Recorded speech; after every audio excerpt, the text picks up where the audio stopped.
So, does anyone here be knowing how to read?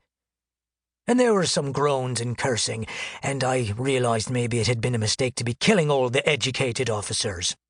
In any case, with our treasure quest at a momentary standstill, there was nothing to do but get 3 sheets to the wind. So Rotten Pete broke into the captain's berth by smashing the door down with his face, and we drank up all the grog and sang ourselves some shanties, with me singing the main parts and Rotten Pete doing all the harmonies, and we were trying to work out a difficult bridge section when we heard a strange howling noise coming from the deck. It could only mean one thing. We had ourselves a stowaway.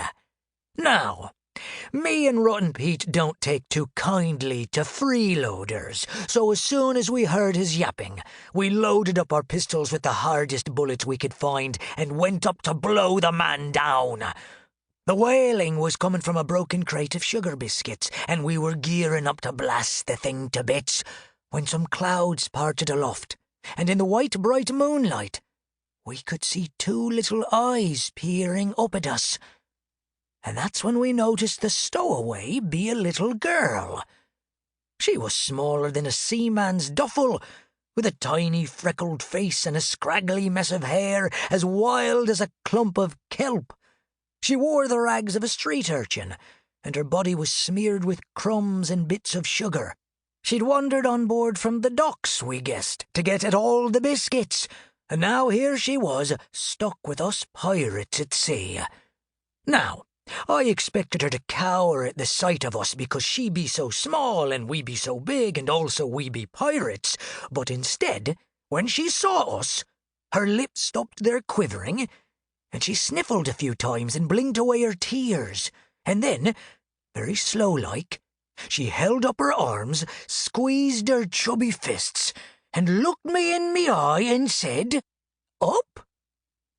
And Rotten Pete turned to me slowly and said, "Arr, I think she be asking you to pick her up." And I shook me head and snorted and said, "Arr, that be ridiculous." And Rotten Pete said, "Arr, why does it be ridiculous?" And I reminded him that I don't heed orders from any living man. I would sooner cut 100 throats.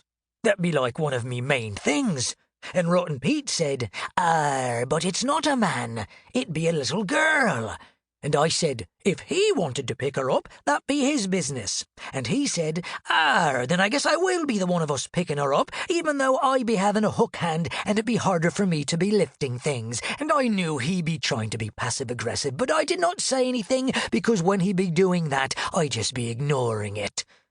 And so Rotten Pete picked up the small girl, and we took her to our berth, and we wrapped her in a blanket and dried off her face, and we stared at her for a while, not really sure what to do, because we'd been through squalls and mutinies together, been shipwrecked, shot, marooned, and left for dead. But having a kid be different. It's like there be no manual for this. And then the small girl started talking, and she said that she be 3 years old and that she be hungry for more biscuits.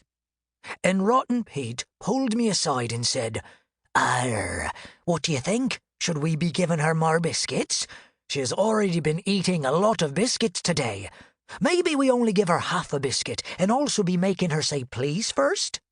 And I said, "What the hell is going on? We be pirates.